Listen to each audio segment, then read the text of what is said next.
Hello everyone, welcome back to our channel. And today we are going to show you how to make pizza on a pan on your burner, and it's going to be very simple and tasty. Let's begin.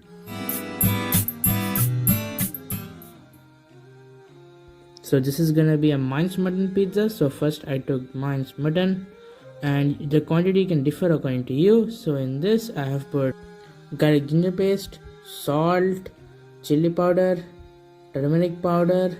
As you can see, there are also chili flakes, garam masala. This is garam masala. These are the chili flakes, and also black pepper powder, as you can see there. And I added some oil and mixed all of them together. It should be thoroughly mixed as it will give flavor to the mutton, and let it cook.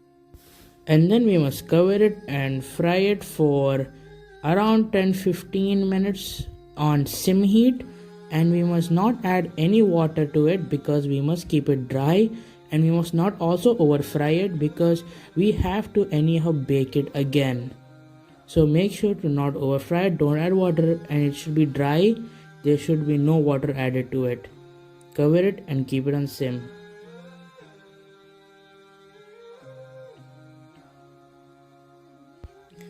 Oh, it smells really good, and you can see I am breaking it into smaller pieces now, and you can also notice that it's having a good color now, and it also really smells nice.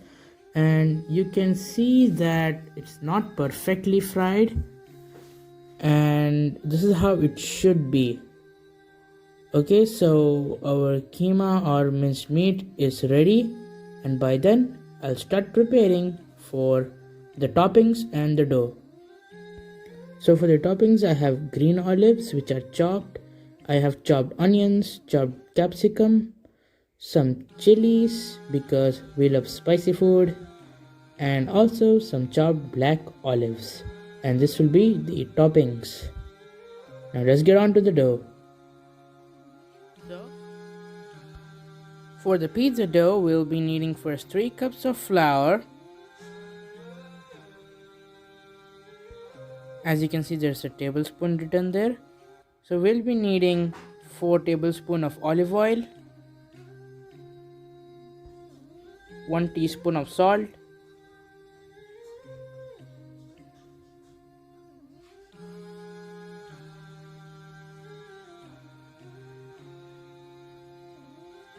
one tablespoon of sugar, and 1 tablespoon of yeast.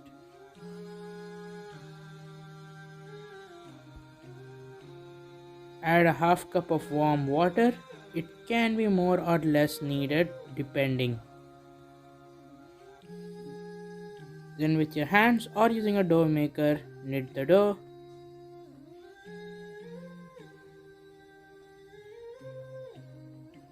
Is it ready? I will be taking the dough from the sides as well. To make it perfect, I'll be kneading it with my own hands. I'll be adding a little bit more olive oil so that it gets non-sticky and we get the consistency we need from it. I'll be kneading it a bit more with my hands. Make sure to make use of all the flour. Even remove the ones which will be stuck at the sides and use them as well. And mix them together, knead the dough properly, and do it until it's smooth and there is no stickiness remaining. It should not even stick on your own hand. Yes, this is the consistency we need. As you can see, it is not sticking on my fingers at all, even though I am pressing it and little bit stretching it. This is the exact consistency and smoothness we need. So after that, cover it with any cloth or something, or even if you have a tight lid, and cover it like that for 20 to 30 minutes.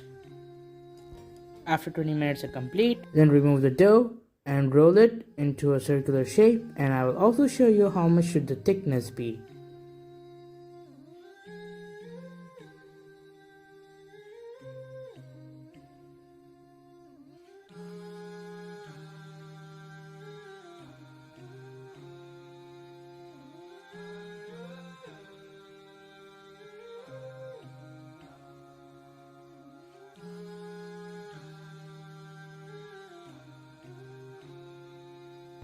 You can see the thickness over here. I'll compare it for you with my finger. I think it's around 5 or something. Then I'll be putting pores on the dough, which will make the crust crispy and make sure the pizza is cooked from the inside as well. Then brush a layer of olive oil on your pan and put your pizza on it. The olive oil will make sure that the crust will be crispy, will have taste, and also will not stick to the pan. And now it's time to do the toppings. I'll begin with some tomato sauce.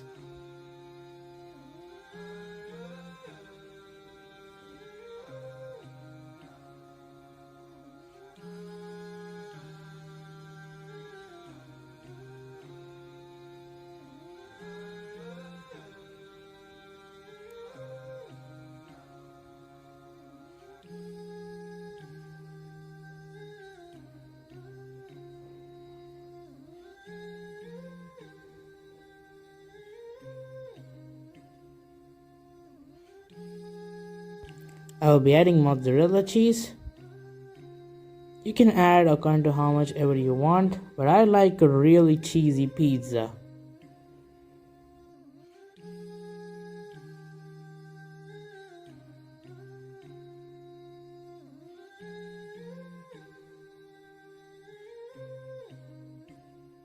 Now I'll be adding the main delicious ingredient, the minced mutton.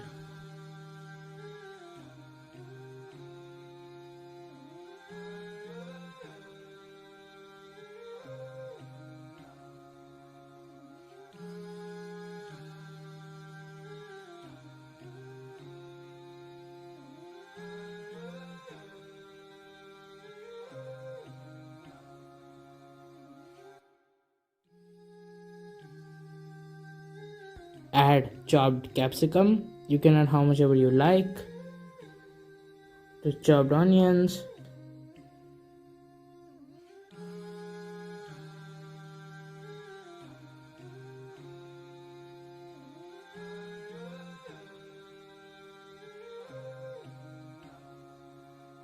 Some chilies.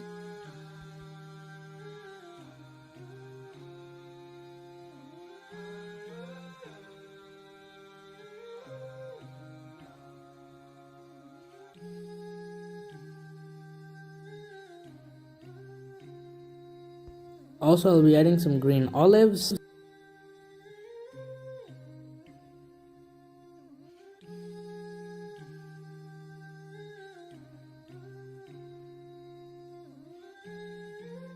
And black olives.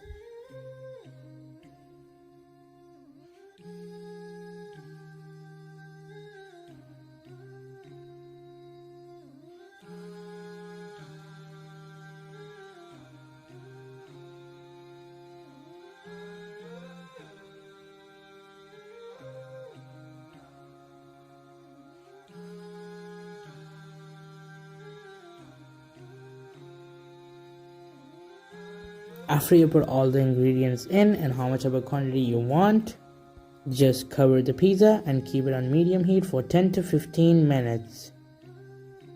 Meanwhile, I'll be making another one for the oven, because making two on a pan will be very time consuming and I'm very hungry, so for quick measure I will be making one in the oven and one on the pan. So I will put all the toppings on it. The method is same. The only thing is you have to keep on your oven. See, I put all the toppings and I'll keep it in the oven. I preheated the oven for 10 minutes on 180 degrees, two sides heat on, and now two sides heat on, again 180 degrees. I'm gonna keep it on baking for 15 minutes. I think it's done. After 15 minutes, I am opening it. Oh, and you can see it is perfectly done. It smells really good and looks well done. I'll be putting it on the dining table. You can see it looks amazing and very vibrant. I'll be cutting it. The crust is well done and very crispy. This pizza is made perfectly, even on a pan. You don't need an oven to make a perfect pizza. And I'll be showing you one piece. You can see the crust down. It's well done. It's perfect brown, the one which we needed. And I'll keep it side by side to the one which I made in the oven. You can see that there may be looking some difference. I don't know. I see there's some difference in the color wise. Otherwise, it's very easy to make, simple, and very delicious. Remember to like, share, and subscribe. I'll see you in the next video. Bye.